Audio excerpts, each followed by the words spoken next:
प्रिय विद्यार्थियों, नमस्कार। आज हमारा जो विषय है वो है सामाजिक विचार। तो सबसे पहले हम सामाजिक विचारक में लेते हैं मैक्स वेबर। मैक्स वेबर सामाजिक क्रिया। तो मैक्स वेबर ने सामाजिक क्रिया के बारे में बताया है कि समाजशास्त्र में एक समाजशास्त्रीय रूप प्रदान किया है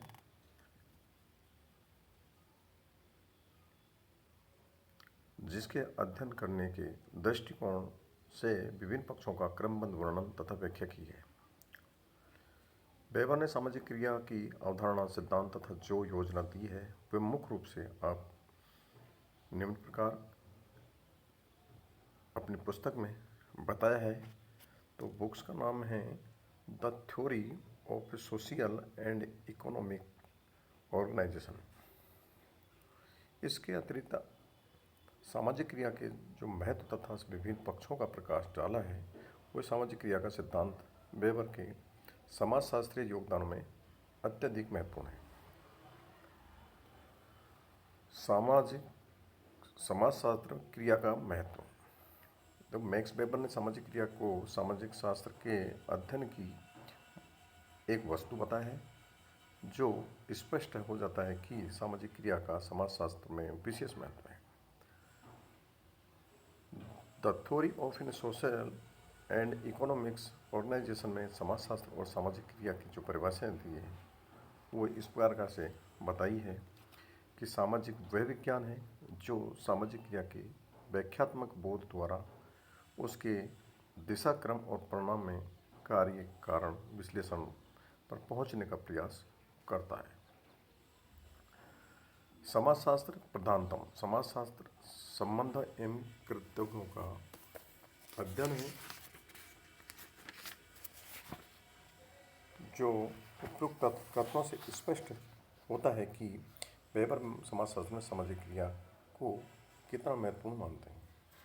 समाजशास्त्र की विशेष सामग्री, अध्ययन का दृष्टिकोण, अध्ययन पद्धति, सिद्धांत आदि समाजशास्त्र क्रिया के द्वारा ही नियंत्रित, निर्देशित और संचालित होते हैं। वेबर ने इन विचारों का प्रभाव अनेक समाजशास्त्रियों के आधार पर, जिनमें उल्लेखनीय समाजशास्त्री टैलकट पार्सन्स हैं। तो सामाजिक क्रिया का अर्थ एवं परिभाषा। तो अर्थ और परिभाषा के आधार पर मैक्स वेबर ने इसको परिभाषा में ये बताया है कि क्रिया में वे सभी मानवीय विभाग सम्मिलित होते हैं जिनके साथ ही क्रिया करने वाली व्यक्तिनिष्ठ अर्थ जोड़ता है। तो इस अर्थ में क्रिया या तो बाह्य अथवा शुद्ध रूप से आंतरिक या व्यक्तिनिष्ठ हो सकती है। इसमें एक परिस्थिति में सकारात्मक व्यवधान आ सकते हैं अथवा ऐसी परिस्थिति में व्यवधानों से विचार पूर्वक बचा जा सकता है या धैर्य पूर्वक उसके लाभ उठाए जा सकते हैं। मैक्स वेबर ने और भी क्रिया के बारे में बताया है कि किसी भी क्रिया को तब सामाजिक क्रिया कहा जा सकता है जब व्यक्ति या व्यक्तियों द्वारा लगाए गए व्यक्तिनिष्ठ अर्थ के कारण वह दूसरे व्यक्तियों के व्यवहार से प्रभावित हो और उसके द्वारा उसकी गतिविधि संचालित हो। ये तो रही इसकी परिभाषा। अब हम सामाजिक क्रिया की विशेषता के बारे में बताते हैं। तो सामाजिक क्रिया को समझने के लिए इसकी विशेषताओं का अध्ययन करना अति आवश्यक है। वेबर ने सामाजिक क्रिया को परिभाषित देने के बाद इसको समझाने के लिए क्रिया को निम्न विशेषताओं इस प्रकार से बताई गई हैं।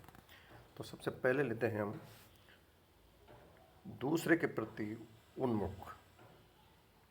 देखो, सामाजिक क्रिया दूसरों के संभावित भूत, वर्तमान, भविष्य के व्यवहारों की ओर उन्मुख हो सकती है।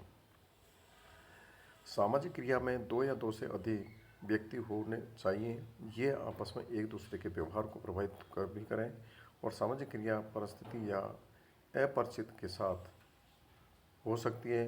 क्रिया भूत, वर्तमान या भावी अनुमानित व्यवहार के द्वारा भी प्रभावित हो सकती है। क्रिया भूतकाल में किए गए हमले के कारण बदला लेने के लिए हो सकती है, वर्तमान में रक्षा के लिए हो सकती है तथा भविष्य में हमले से सुरक्षित रहने के लिए भी हो सकती है। एक और उदाहरण द्वारा सामाजिक क्रिया की इस विशेषता को स्पष्ट किया जा सकता है कि मुद्रा विनिमय का साधन है जिसे प्रत्येक कर्ता भुगतान के रूप में स्वीकार कर लेता है, क्योंकि उसे आशा है कि भविष्य में अपरिचित लोग अवसर आने पर मुद्रा को विनिमय में स्वीकार करते हैं। अगला है कि प्रत्येक क्रिया सामाजिक नहीं है। मैक्स वेबर ने सामाजिक क्रिया की दूसरी विशेषता में शब्दों में कहा है कि प्रत्येक प्रकार की क्रिया, यहाँ तक कि बाह्य क्रिया भी वर्तमान चर्चा के अर्थ में है, सामाजिक नहीं है। तो बाह्य क्रिया यदि पूर्ण रूपेण जड़ अथवा निर्जीव वस्तुओं के प्रति उन्मुख है तो वह है असामाजिक क्रिया। सामाजिक क्रिया की रचना व्यक्तिनिष्ठ दृष्टिकोण करता है जब वह दूसरों के व्यवहार के प्रति उन्मुख होता है, तो धार्मिक व्यवहार सामाजिक क्रिया नहीं है। यदि यह केवल ईश्वर का ध्यान लगाकर बैठे रहने या एकांत में प्रार्थना आराधना करने के रूप में व्यक्त होता है, तो व्यक्ति को आर्थिक क्रिया तभी सामाजिक क्रिया होगी जब वह दूसरों के व्यवहारों का भी ध्यान में रखे। भविष्य के लोगों की आवश्यकताओं को ध्यान में रखकर उत्पादन करना सामाजिक क्रिया है। नंबर 3 पे है प्रत्येक प्रकार का मानवीय संपर्क सामाजिक नहीं। मैक्स वेबर ने कहा है कि मानव प्राणियों का प्रत्येक प्रकार का संपर्क सामाजिक लक्षण वाला नहीं होता है। वह उसी सीमा तक सामाजिक कहलाएगा जहाँ तक कर्ता का व्यवहार अर्थपूर्ण तरीके के दूसरों के व्यवहार के प्रति उन्मुख है। अगर दो साइकिल चलाने वाले टकरा जाते हैं तो वह प्राकृतिक घटना जैसी बात है। यहाँ दो व्यक्तियों का संपर्क सामाजिक नहीं है, लेकिन एक दूसरे से टक्कर के बचने के प्रयास या टकरा जाने के बाद हाथापाई या गाली गलौज, मारपीट या मित्रता बातचीत हो तो उसे हम सामाजिक क्रिया कहेंगे। अगला बिंदु है सामाजिक क्रिया समरूप नहीं होती है। तो मैक्स वेबर ने कहा है कि सामाजिक क्रिया न तो अनेक व्यक्तियों द्वारा ही की जाने वाली है, एक सी क्रिया को कहते हैं, अर्थात न ही उस क्रिया को कहते हैं जो केवल दूसरे व्यक्तियों को द्वारा प्रभावित है। यदि वर्षा हो जाती है और सड़क पर लोग छाता ले लेते हैं, तो इस प्रकार की क्रिया सामाजिक क्रिया नहीं कहलाएगी, क्योंकि छाता खोलने वाले लोगों की क्रियाएं एक दूसरे की क्रियाओं को प्रभावित नहीं कर सकती। वो तो वर्षा से अपनी रक्षा कर रहे हैं, उसी कारण उसकी क्रियाएं एक सी हैं। उन लोगों ने वर्षा से प्रभावित होकर के छाता खोला है, न कि एक दूसरे को देखकर खोला है। किसी ने भी किसी भी क्रिया की अपनी क्रिया के द्वारा प्रभावित नहीं किया। उनमें परस्पर अर्थपूर्ण क्रियाएं नहीं हो रही हैं, इसलिए एक सी या समरूप क्रियाओं आवश्यक नहीं है कि वे सामाजिक क्रियाएं हो। अगला है अनुकारणात्मक क्रिया सामाजिक क्रिया नहीं है। मैक्स वेबर ने अपनी कृति में यह भी स्पष्ट किया है कि केवल दूसरों की क्रियाओं का अनुकरण मात्र ही सामाजिक क्रिया नहीं हो सकता जब तक कि वह अन्य व्यक्ति की क्रिया से अर्थपूर्ण संबंध न रखता हो अथवा उसकी क्रिया द्वारा अर्थपूर्ण रूप से प्रभावित न होता हो। उदाहरण तौर पर नदी में तैरते समय कोई व्यक्ति सामने तैरने वाली किसी व्यक्ति को नकल करके तैरना सीखता है तो वह क्रिया सामाजिक क्रिया नहीं कहलाएगी, क्योंकि नकल करने वाले का कार्य आगे तैरने वाली के व्यवहार या क्रिया से किसी रूप में सम्मिलित नहीं है। अगला है कर्ता और प्रतिकर्ता का होना।